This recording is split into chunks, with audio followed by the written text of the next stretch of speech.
Good morning angels.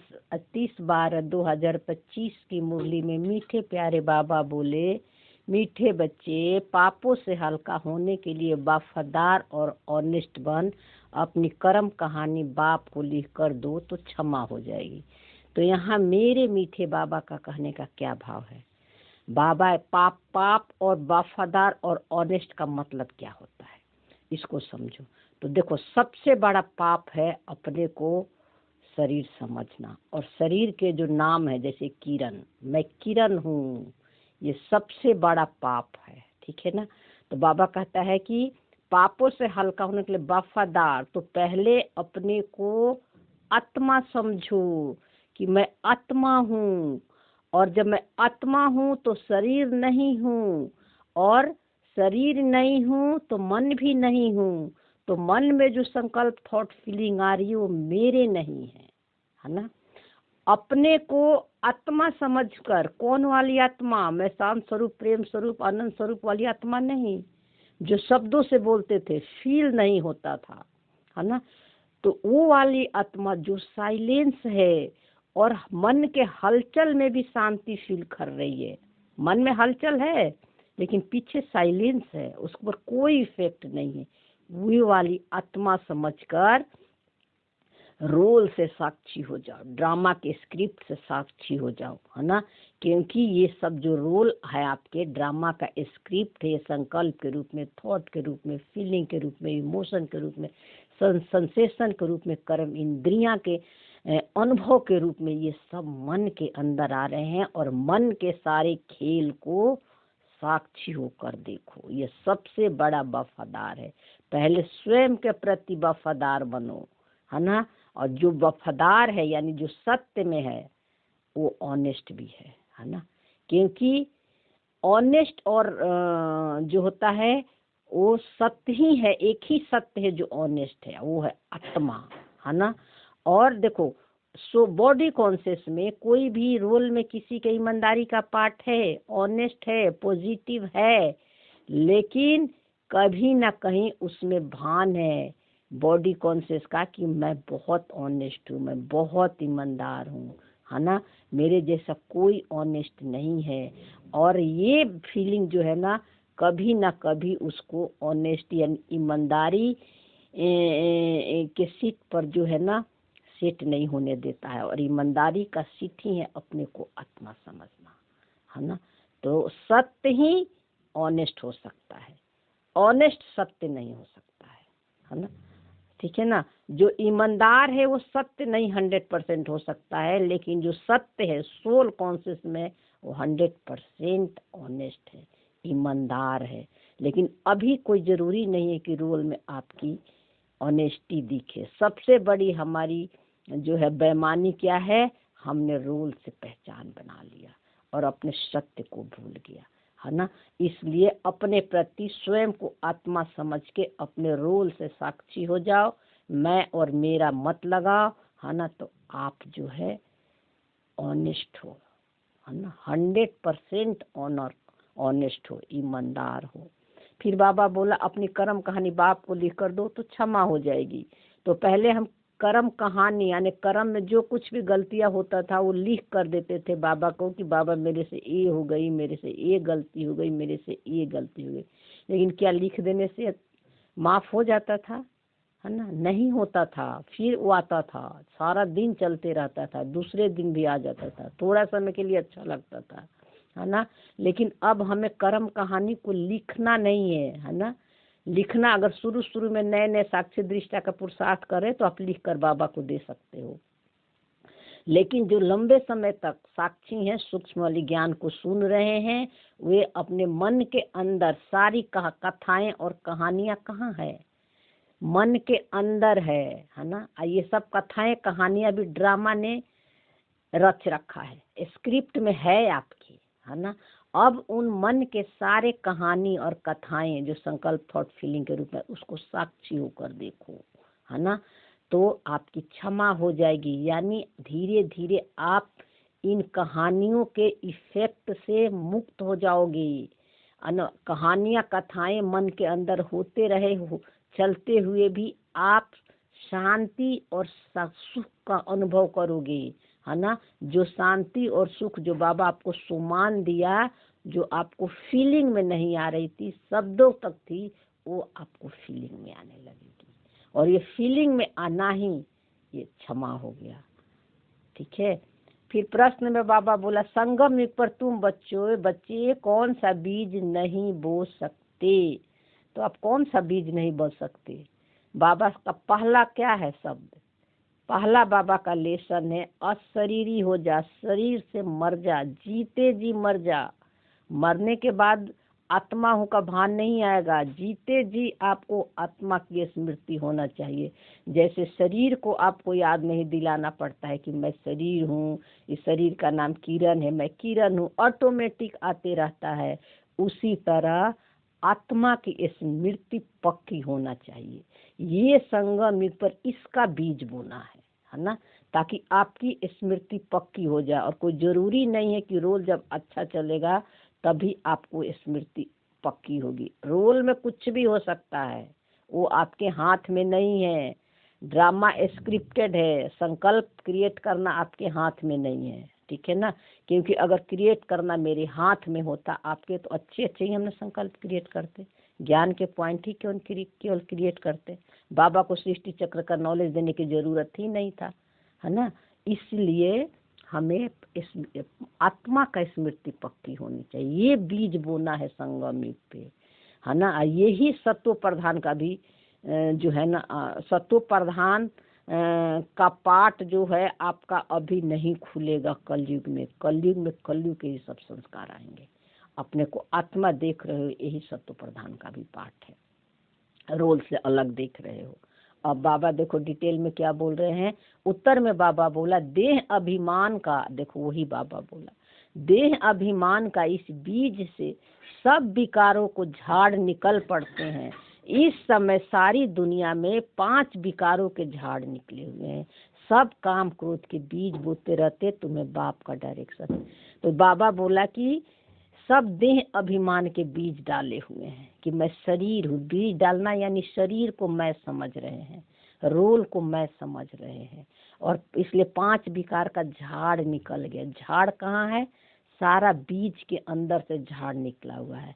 आत्मा क्या है, बीज है ना। और सारा संस्कारों का झाड़ जो है आत्मा के अंदर, मन के अंदर रिकॉर्डेड है ना।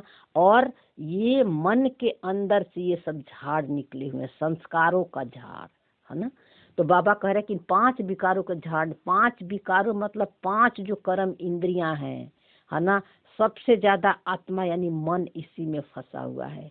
ये जो बाहर स्थूल में दिखाई पड़ रहे हैं, आँख, नाक, मुंह, कान, जो है 5 जो है, 4 तो चेहरे पर है, एक स्किन है, 5 है, ये तो निर्जीव है, इनमें कोई पावर नहीं है, ये गुड़िया है ना। अब इनके जो फीलिंग आपको मन के अंदर होता है, जो अनुभव मन लेता है, जो रस मन लेता है अच्छे और बुरे को, है ना, उससे डिटैच रहना है। आंख देख रहा है, अच्छा देख रहा है कि बुरा, इसका फील मन कर रहा है ना। मुख खाना खा रहा है, जीभ से टेस्ट ले रहा है, टेस्ट अच्छा है कि बुरा है, खट्टा है, मीठा, इसका स्वाद मन ले रहा है ना। कान सुन रहा है, ये ट्रक का आवाज है, मोबाइल का आवाज है ना। दोनों को साउंड कान के द्वारा आपके अंदर जा रहा है। और ये ट्रक का है कि मोबाइल का है, ये गाना का है कि ये म्यूजिक का आवाज है, ये सब मन जो है अंदर में अलग कर रहा है, डिफरेंस क्रिएट कर रहा है ना।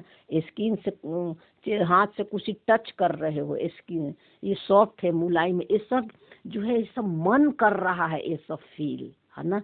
आत्मा ये फील नहीं कर रही है। आत्मा है तो ये सब मन फील कर रहा है। फील करना कोई प्रॉब्लम नहीं है, लेकिन इस फीलिंग से ये मन ने पहचान बना लिया, है ना, कि मुझे दुख हो रहा है, मुझे सुख हो रहा है, मुझे खट्टा बहुत अच्छा है, मुझे मीठा बहुत अच्छा है, मुझे म्यूजिक बहुत अच्छा लगता है, मुझे ट्रक की साउंड नहीं अच्छा लगता है। इन 5 विकारों से, इन 5 सेंसेशन से ये जो है ना, आत्मा ने अपनी पहचान बना ली है, यानी ये मन ने, है ना। जब ये मन अपने सत्य को, साइलेंस को भूल जाता है तो इसी मन को आत्मा नाम रखा हुआ है, समझ रहे हो ना। तो अभी हम शरीर से और मन से, दोनों से अपने को अलग होकर मन को ही देख रहे हैं, मन के अंदर के खेल को ही देख रहे हैं, है ना। मन के जो संकल्प, थॉट, फीलिंग के रूप में आ रहे हैं, जो स्क्रिप्टेड ड्रामा का रोल सब आ रहा है, तो यही मन, है ना, आप पावर नहीं दे रहे हो उसमें, मैं और मेरा नहीं लगा रहे हो, तो यही मन एक दिन उस साइलेंस को टच कर लेगा जो इसका मूल नेचर परमात्मा समान है, ठीक है ना। तो ये मेन है, हमको इसीलिए सूक्ष्म वाली जो है ना समझ खोलनी है। यही बाबा का डायरेक्शन है, यही यथार्थ ज्ञान है, यही मम्मा और बाबा, ब्रह्मा बाबा का पुरुषार्थ शुरू से था। इसलिए आपने देखा होगा कि ब्रह्मा बाबा और मम्मा बाहर नहीं भागते थे, वो अंदर अंदर तपस्या करते थे। जिसकी बाहरी स्थूल सेवा थी वो बाहर भाग रहे थे और बाबा अंदर में तप कर रहे थे। मम्मा का अंदर का पुरुषार्थ था। तो बाबा बोला, बच्चे योग बल से पावन बनो, यह बीज बोना बंद करो। योग बल यानी बार बार अपने को स्मृति दिलाओ कि मैं आत्मा हूँ, परमात्मा समान हूँ, है ना। अपने गुण और शक्तियों को ही मर्ज करो, है ना। और मर्ज करो तो ये जो शरीर भान का जो बीज तुमने बो रखा है, मैं और मेरा, ये जो है खत्म होने लगा, नहीं सब मर्ज होने लगेंगे, है ना। और आत्मा की पावर बढ़ेगी, ये मन का पावर बढ़ेगा और मन फिर धीरे धीरे अब दुख सुख के इफेक्ट में नहीं आएगा। फिर बाबा बोला, गीत है, तुम्हें पाके हमने जहाँ पा लिया, जमी तो जमी आसमां पा लिया। ओम शांति। बाबा बोला, मीठे मीठे रूहानी बच्चों ने गीत सुना, अभी तो थोड़े हैं, अनेक बच्चे हो जाएंगे। इस समय थोड़े प्रैक्टिकल में बने हो, फिर भी इस प्रजापिता ब्रह्मा को जानते तो सब है ना। देखो बाबा यहाँ उस समय मुरली बाबा का ये चला होगा जब बाबा के समय कम बच्चे थे, लेकिन उस समय जो भी बच्चे थे बाबा वो बच्चे प्रैक्टिकल में अनुभव कर रहे थे। तो बाबा कह रहे कि तुम सब बच्चे तो प्रजापिता ब्रह्मा को जान गए हो ना, नाम ही है प्रजापिता ब्रह्मा, कितनी ढेर प्रजा है। तो प्रजापिता ब्रह्मा कितनी ढेर प्रजा है, इसको अच्छी तरह से समझ लो। और ब्रह्मा विष्णु शंकर का सूक्ष्म भाव क्या है, इसका वीडियो भी अपलोड किया हुआ है, वो डिटेल में है, तो आप उसको सुन लेना, है ना। अब ये प्रजापिता ब्रह्मा के कितनी ढेर बच्चे हैं, तो प्रजापिता ब्रह्मा के कितने ढेर, ब्रह्मा मतलब कौन, अब प्रजा मतलब कौन। प्रजा ये मन जो अपने इंद्रियों को, अपने संस्कारों को, संकल्पों का गुलाम बन गया है ना। अब इसी मन को बाबा ज्ञान दे रहा है और इसको राजा के सीट पर बैठा रहा है ना। तो प्रजापिता ब्रह्मा यानी अब वो पिता, यानी अभी वो पिता है, यानी सारे मनुष्यों में प्रजापिता ब्रह्मा को श्रेष्ठ माना गया है ना, देहधारी के रूप में। लेकिन बाबा कहते हैं क्योंकि संकल्प जो है, सृष्टि जो है संकल्पों से रची हुई है और ब्रह्मा के संकल्पों से रची, ये बात सभी धर्म वालों को, सभी को पता है। तो बाबा कहते हैं कि तो कितनी ढेर प्रजा है, क्योंकि सारे जो मन आपको दिख रहा है ना, ये चलते फिरते शरीर को मत देखो, ये कठपुतली है सब, है ना। और ये जितने भी ये सब मन दिख रहा, सबके रोल जो चल रहे हैं, ये सब सारे रोल जो हैं, है ना, ये इनका जो रोल है वो सुप्रीम सोल, सुप्रीम एनर्जी के अंदर से फ्लो हो रहा है। तो इसलिए विश्व के सारे मन, सारी आत्माएं, है ना, जो आपको दिख रही हैं, ये सब इनका जो निराकारी मन है ना, ये बाबा के साथ कंबाइंड है। और उनके अंदर से बाबा कह रहा है कि ये सब ढेर प्रजा, यानी सारी आत्माएं, सारे मन जो है अपने इंद्रियां का गुलाम बन गया, इसलिए सारे मन प्रजा बन गए हैं, है ना। तो बाबा का कहने का भाव है कि सब धर्म वाले इनको मानेंगे जरूर, उन द्वारा ही मनुष्य मात्र की रचना हुई थी। लेकिन बाबा कहते हैं कि सब धर्म वाले ब्रह्मा को मानेंगे जरूर, क्योंकि उसी के मन के द्वारा ये सृष्टि रची हुई है। मनुष्यों में सबसे पहला मन ब्रह्मा का मन है, जो दादा जिसको लेख राज दिखाते हैं, उनका मन सबसे पहले सारे मनुष्यों में श्रेष्ठ है, इसीलिए वो सबका पिता है, सारे मनों का पिता है। जो देह भान में फंसे हुए उसका पिता है ब्रह्मा। बाबा इनका मन सबसे पहले परमात्मा के मन के समान बन गया। जो परमात्मा का मन है और इस प्रजापिता ब्रह्मा बाबा का जो मन था, वो दोनों एक समान बन गया। मनुष्यों में सबसे पहले इनका मन बना, है ना। तो बाबा कह रहा है कि और इनसे सारी सृष्टि रची हुई है, जिससे पहले जिसका मन सबसे पहले परमात्मा समान बन गया, है ना। तो वो मन जो है फिर उसके थ्रू वो सृष्टि क्रिएट हुआ, है ना। सुप्रीम कॉन्शियसनेस के अंदर एनर्जी है ना।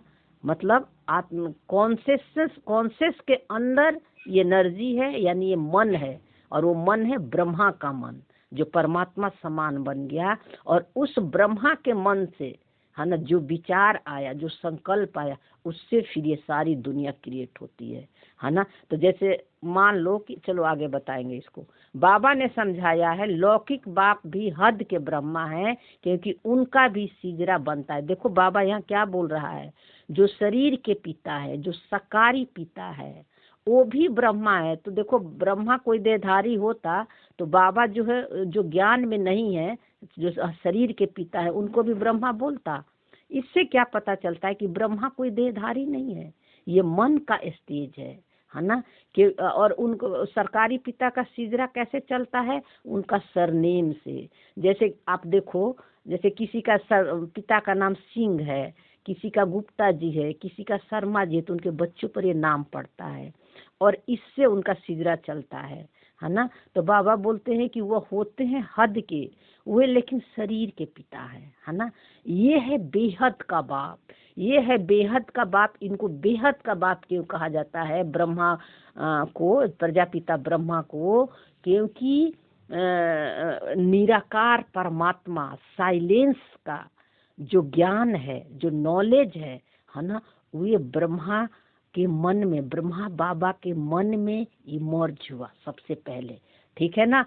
और उनके मुख से जो ज्ञान निकला, शिव बाबा का तो अपना शरीर नहीं है, ब्रह्मा बाबा के मुख को यूज किए, और उनके मुख से जो ज्ञान निकला, है ना, वो पूरे विश्व में फैला, है ना।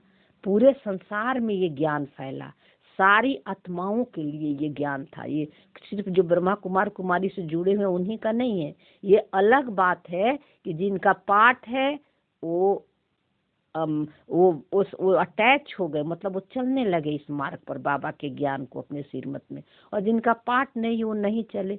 लेकिन वो बाबा तो ज्ञान सभी के लिए दे रहा है, और यहाँ जुड़े या न जुड़े इस संस्था से, आप देखो पूरे विश्व में सभी अलग अलग जो है संस्थाएं सब लगी हुई है ना, लगे हैं ना। केवल आत्मा परमात्मा का तो नॉलेज सब जगह चल रहा है। बाबा का वाइब्रेशन पूरे विश्व में फैल रहा है, फैला हुआ है। इसलिए सभी जगह के लोग जो है, जिसका जो पाठ है, उस हिसाब से अपने को परमात्मा, अपना पुरुषार्थ कर रहे हैं, अपनी स्मृति बना रहे हैं, है ना, आत्मिक स्मृति बना रहे हैं, है ना। तो इसलिए बाबा बेहद का बाप है। इनका नाम ही है प्रजापिता। वो लौकिक बाप तो लिमिटेड प्रजा रचते हैं, इसलिए शरीर के पिता होते हैं, उनके तो 2-4 ही कम ही बच्चे होते हैं। और शरीर का भान द्वापर से आता है ना। तो द्वापर से जो कुछ भी रचते हैं उनका कम ही होता है। कैसे कम होता है? देखो सत्युग त्रेता, सत्युग में बहुत कम होता है। जो संकल्प आएंगे उतना ही वो सत्व प्रधान संकल्प होंगे, सभी देवी देवता होंगे, यानी सोल कॉन्शियस में होंगे। फिर जो है 2 करोड़ दिखाया हुआ है ना सत्युग में, अब वो 2 करोड़ जो क्रिएट करेंगे, है ना, और फिर जो है वो त्रेता में शिफ्ट करेंगे 2 करोड़, और 2 करोड़ के जो क्रिएशन है वो 33 करोड़ तक जाएगी। और फिर ये 33 करोड़ मन ही, है ना, ये द्वापर में आएंगे। द्वापर में आएंगे तो यहाँ बॉडी कॉन्शियस में आ जाएंगे। तो बॉडी कॉन्शियस में जब आ जाएंगे तो यहाँ भाषा लैंग्वेज मिल जाती है। ड्रामा ने ये भी स्क्रिप्ट में रचा हुआ है। तब आप देखो लैंग्वेज के कारण कितनी भाषाएं, कितना स्टेट और कितने देश बन गया। तो सब अलग अलग तरह से अपना रचेंगे इस सृष्टि को। जो संकल्प करेंगे वो बाहर में इमेज के रूप में आएगा, है ना। तो आज देखो कितनी बड़ी दुनिया विशाल बन गई है ना। तो इसलिए बाबा कहता है कि लौकिक बाप लिमिटेड में करेंगे, क्योंकि जो माइंड बॉडी में फंसे हुए हैं, जिनका जन्म 84 जन्म नहीं हुआ है ना, वो लिमिटेड में करेंगे। क्योंकि जो मन अलौकिक हो गया, बाबा समान हो गया, सत्युग से जो रोल प्ले करते हैं तो शुरू से क्रिएट कर रहे हैं ना। तो क्रिएशन तो उन्हीं सत्युग वाले मन का हो गया ना, ठीक है ना। बाकी उसी जगह आप अपने को भी रख सकते हो, है ना। सब अपने अपने मनों को रख सकते हैं, है ना। आपने अपना मन से जो आपका संकल्प आया वो बाहर इमेज के रूप में आया। फिर आपके जैसे आपके बच्चे का संकल्प आया, है ना, तो आपके बच्चे आए।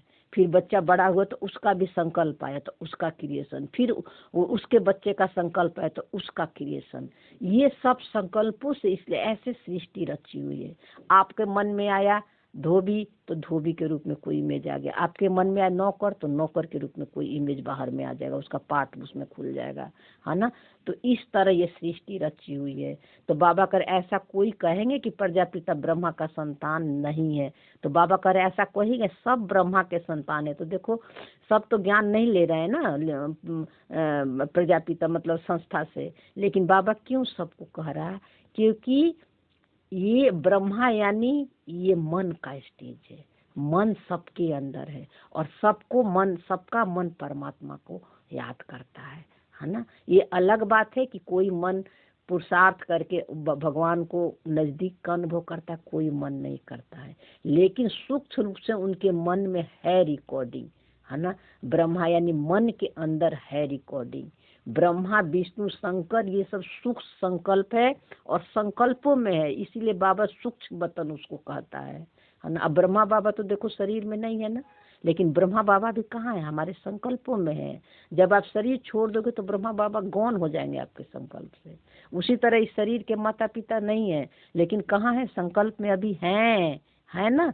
लेकिन जब शरीर छोड़ देंगे तो हमारे मन से भी वो निकल जाएंगे। इसीलिए बाबा सूक्ष्म वतन मतलब आपका मन के अंदर सूक्ष्म संकल्प, है ना। और जो है तो और जो आपके मन के अंदर जो संकल्प आएगा वो दुनिया आपके बाहर में उसके इमेज के रूप में दिखेगी। इसीलिए बाबा मन को सूक्ष्म वतन कहता है। सूक्ष्म वतन कहीं है नहीं, मन ही आपका सूक्ष्म वतन है। संकल्प थॉट फीलिंग जो आपके मन के अंदर आ रहा है वही सूक्ष्म वतन है। उसी से दुनिया क्रिएट होती है। फिर बाबा बोला पहले पहले पहले है ही प्रजापिता ब्रह्मा। देखो सबसे पहले प्रजापिता ब्रह्मा है जो जिसका मन परमात्मा समान बन गया। मुसलमान भी आदम बीबी जो कहते हैं तो जरूर किसी को तो कहेंगे ना। एडम ईव आदि देव प्रजापिता ब्रह्मा के लिए कहेंगे। सारे धर्मों में है ना किसी न किसी रूप से ब्रह्मा को जानते, यानी मन तो सभी के अंदर है ना। तो वो मन के अंदर है ना उनकी जो भाषा है, उनका जो धर्म है, उस धर्म में अलग अलग नाम से सब जानते हैं। जो उनके लैंग्वेज में है, जो उनको धर्म में जो लिखा हुआ है उस नाम से जानते हैं। लेकिन है एक ही ब्रह्मा और वो है मन को ही ब्रह्मा कहते हैं, है ना। लेकिन चूंकि वो समझेगा जिसका मन जो है ना परमात्मा के ज्ञान को परमात्मा के ज्ञान को अपने जीवन में धारण करके परमात्मा जैसा बन गया है। लेकिन जो मन नहीं बना है बॉडी कॉन्शियस में वो नहीं समझेंगे। इसीलिए अपने अपने धर्म में जो उनका लिखा हुआ है तो अलग अलग नाम से जानते हैं। फिर बाबा बोला जो भी धर्म वाले हैं सब इनको मानेंगे। सारे धर्म वाले इनको मानेंगे। क्यों मानेंगे ब्रह्मा को? क्योंकि ये धर्म जो होता है ना ये आत्मिक धर्म है, ये आत्मा का धर्म है ना। हमारा आदि सनातन देवी देवता धर्म कोई फिजिकल नहीं है ना।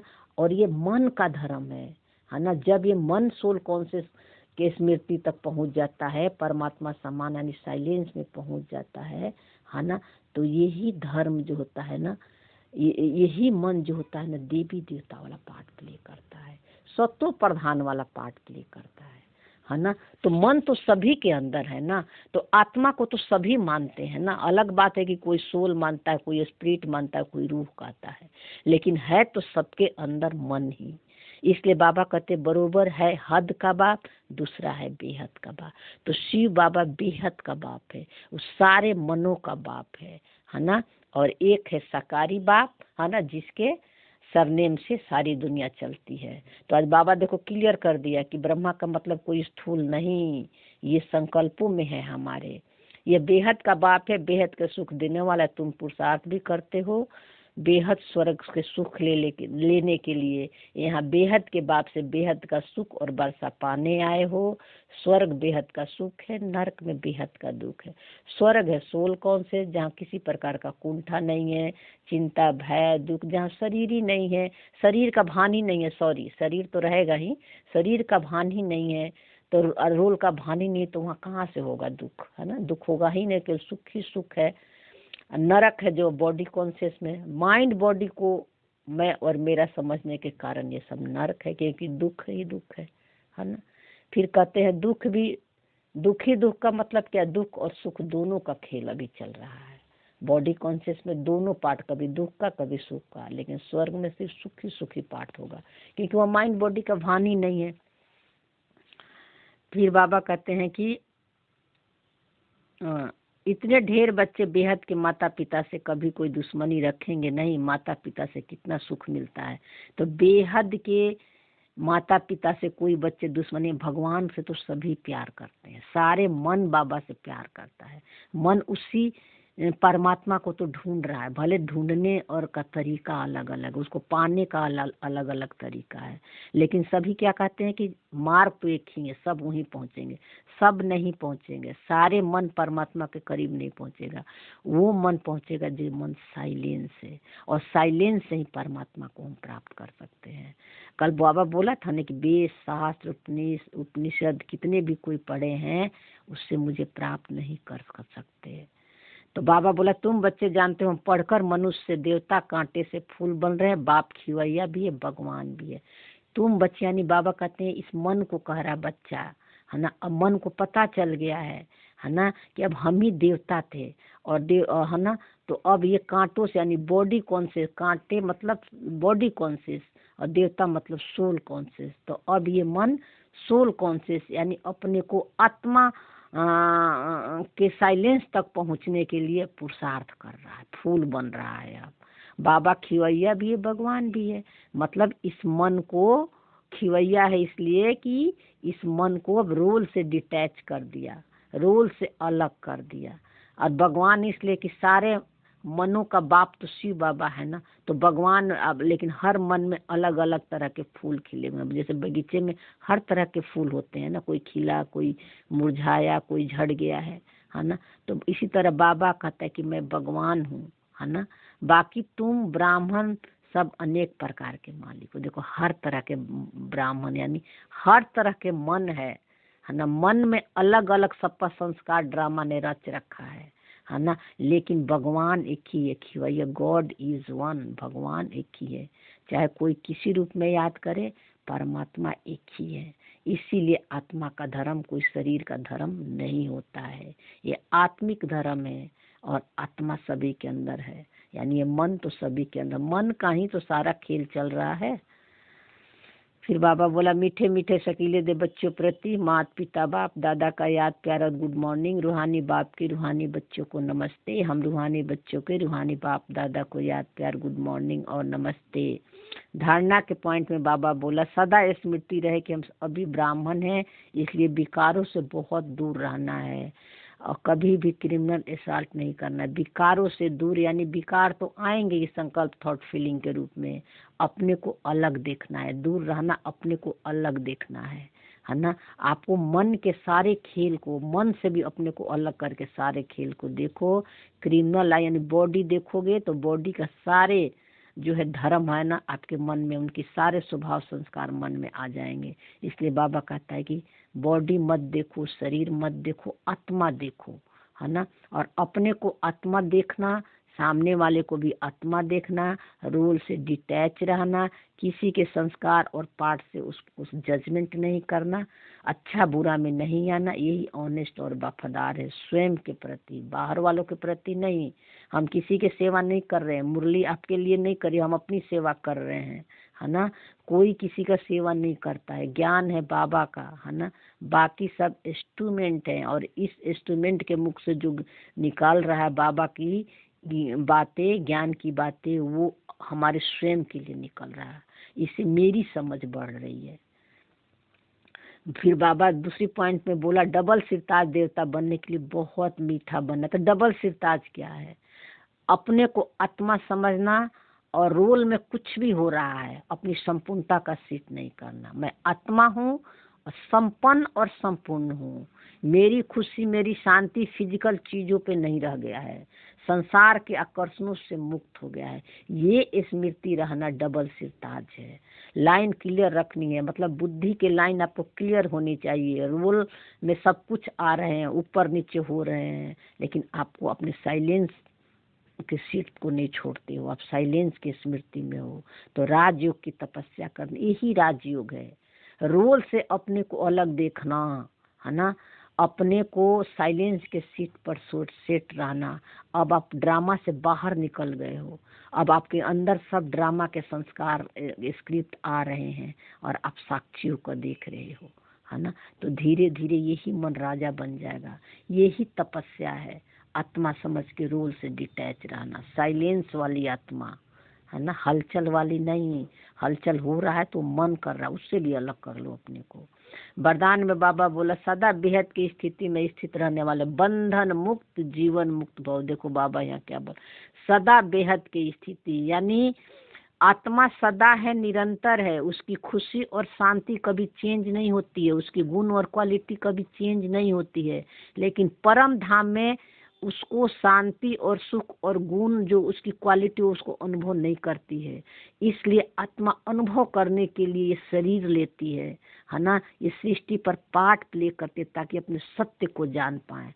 तो बाबा कह रहा है कि अब हमेशा बेहद की स्थिति में रहो, यानी परम धाम की स्थिति में रहो, माइंड बॉडी से डिटैच रहो, ड्रामा से बाहर निकल जाओ, परम धाम की स्थिति में रहना, बीज रूपी स्थिति में के सीट पर सेट रहना, यही है जो है बेहद की स्थिति आपकी। तो आप बंधन मुक्त और जीवन मुक्त का अनुभव करोगे। रोल में कुछ भी आ रहा है, आप अब उसके इफेक्ट में नहीं आ रहे हो, दिख रहा है साइलेंस साक्षी, किसी में मैं और मेरा नहीं लगा रहे हो, है ना। ये है बंधन मुक्त और जीवन मुक्त। जीवन मुक्ति का अनुभव जीवन में रहते हुए करना पड़ेगा आपको। तो इसके लिए तो विघ्न आना जरूरी है ना, विघ्न और परिस्थिति आएगी तभी तो हमको पता चलेगा ना। उसके लिए कोई व्यक्ति भी आपके सामने ड्रामा लाएगा, है ना, और आपको तो बाबा समझ दे दिया है। तो कोई व्यक्ति आपके सामने इस तरह का रिएक्ट कर रहा है तो हर समय याद दिलाओ कि ये मेरा सत्य दिखा रहा है, चेक करो, अपने अंदर चले जाओ और उसके प्रभाव में भी आ जाओ तो एक सेकंड में बैक कर लो अपने को। तो ये सामने वाला भी मुक्त होने लगता है, उसको भी ये वाइब्रेशन जाती है। फिर डिटेल में बाबा बताया, जीवन अभिमान हद की स्थिति है और देह अभिमानी बनना ये बेहद की स्थिति है। तो देखो बाबा क्या कर, बाबा खुद वही बोल रहा है कि देह अभिमान हद की स्थिति, यानी मैं और मेरा लगा के चेंज करते रहोगे, क्यों आ रहा है, कब जाएगा, अच्छा नहीं लग रहा है, ज्ञान के पॉइंट लगा लगा चेंज करोगे, तो बाबा कहते ये भी देह अभिमान है ना। देही अभिमानी, आत्मा साक्षी है ना, देखती है सारे खेल को।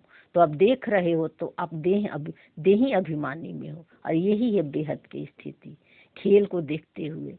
देह में आने से अनेक कर्म के बंधनों में हद के आना पड़ता है। देखो बाबा खुद कह रहा है कि जब शरीर में हो तो अनेक कर्म में आना पड़ता है, हर कर्म करना पड़ता है, कर्मों से हम अलग नहीं हो सकते।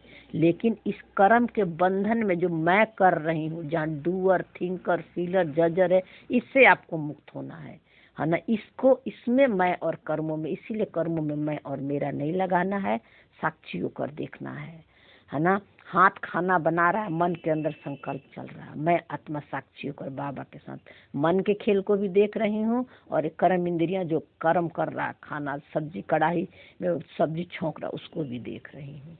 वो वाली आत्मा आप हो। लेकिन जब देही अभिमानी बन जाते हैं तो ये सब बंधन खत्म हो जाता है। जब सोल कॉन्शियस में बन जाते हो तो सब बंधन खत्म हो जाता है। लेकिन इसका मतलब ये नहीं कि सारे संस्कार खत्म हो जाएंगे। संस्कार लास्ट तक आएंगे और कलयुग के ही संस्कार आएंगे। बस आपको अलग होकर साक्षी होकर देखना है। जैसे कहा जाता है बंधन मुक्त ही जीवन मुक्त है। मैं और मेरा नहीं लगा रहे तो आप जीवन मुक्ति में हो, इफेक्ट में नहीं आ रहे हो, उसके प्रभाव में नहीं आ रहे हो, सुख से सुख नहीं ले रहे हो, दुख से दुख नहीं ले रहे हो, देख रहे हो खेल को। जैसे ब्रह्मा बाबा का लास्ट का प्रसाद था। तो ब्रह्मा बाबा कर्मातीत कब बने थे, है ना, शरीर छोड़ने पर बने थे।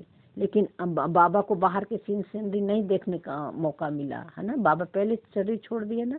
आपके सामने सारे आएंगे बाहर के भी सिचुएशन, जो बाबा बोलता है प्राकृतिक आपदाएं, है ना। तो आप वही कर्मातीत, शरीर में रहते हुए अपने को कर्मातीत समझो और खेल को सारे साक्षियों को देखो। ये है जीवन मुक्ति। ऐसे जो बेहद की स्थिति में स्थित रहते हुए है दुनिया के वायुमंडल, वाइब्रेशन, तमोगुणी वृत्तियां, माया के बाद इन सब से मुक्त हो जाते हैं। क्योंकि दुनिया बाहर जो खेल चलेंगे, है ना, तो वो भाई वो उसकी जो सीनरी आपको न्यूज के द्वारा, टीवी के द्वारा मिलेगा, लोगों के द्वारा मिलेगा, तो उसका संकल्प आपके अंदर चलेगा, मन के अंदर, और आप साक्षी होकर देख रहे हो, है ना, किसी के प्रभाव में नहीं आ रहे हो। तो आपकी ये वाइब्रेशन से अंदर में शांति का फील कर रहे हो, क्योंकि ये पुरुषार्थ से लास्ट में यही स्टेज लानी है। तो आपकी ये वाइब्रेशन बाहर भी जाएगी, है ना, और बाहर भी सिचुएशन ठीक होने लगेगा। ठीक है ना। ये है वाइब्रेशन। हमें अपने मन के अंदर जाना है, हमें बाहर नहीं भागना है ना। जो स्थूल में होंगे वो बाहर के इफेक्ट में बाहर को ठीक करेंगे, है ना, इधर भागेंगे उधर भागेंगे। हमें इधर उधर नहीं भागना है, हमें मन के अंदर जाना है। मन के अंदर पहले चेक करना है कि शांति तो है ना, अगर पीस तो है ना, मन में तो कोई हलचल नहीं है। उस हलचल को भी उस टाइम आप साक्षी होकर देख रहे हो, है ना, तब आपको ये सब बार नहीं करेगी, है ना। वाइब्रेट तमोगुनी वृत्तियां आप पर बार नहीं करेगी, क्योंकि आपसे क्या वाइब्रेशन जा रही है, आपसे सत्व प्रधान, यानी आपसे बाबा की पावर जा रही है। सबको बाबा की पावर और शक्ति मिल रही है, और जो मन कैच करने के लिए रेडी है वो कैच कर लेगा। तो इसको ही कहा जाता है जीवन मुक्ति स्थिति, जिसका अनुभव संगम युग पर ही करना है। देखो बाबा बोल रहा ना, अभी आपको करना है, और ये पुरुषार्थ करते करते लास्ट में सबका स्टेज बन जाएगा वो वाली, है ना। तो इसलिए धैर्यता बहुत जरूरी है।